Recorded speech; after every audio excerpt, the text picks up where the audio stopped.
Assalamualaikum warahmatullahi wabarakatuh.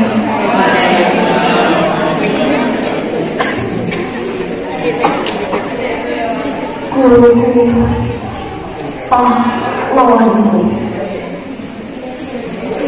karya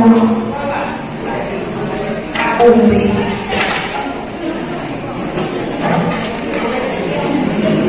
Andai kata matahari tiada,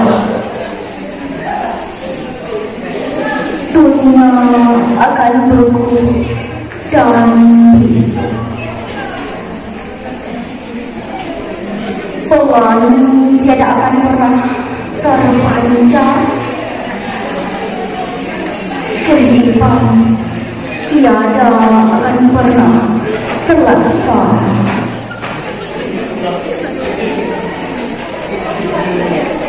Di saat kegalauan menghampiri, terlihat setitik cahaya yang kami cari,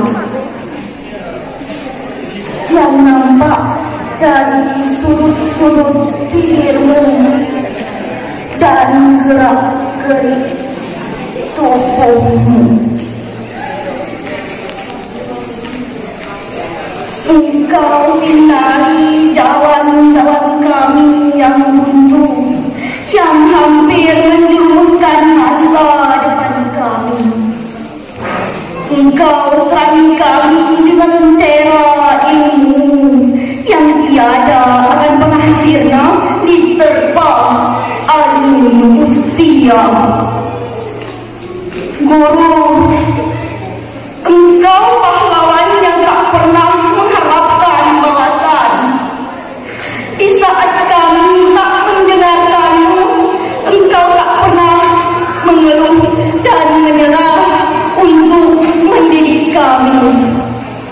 Darimu kami mengenal banyak hal, tentang mana warna yang indah, tentang garis yang harus dilukis, juga tentang kata yang harus dibaca.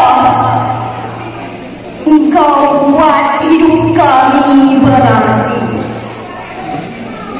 Guru, tiada kata yang pantas kami ucapkan selain terima kasih atas semua jasa-jasamu.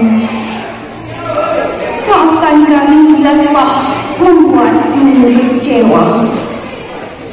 Jasa-jasamu akan kami semat abadi sepanjang hidup kami.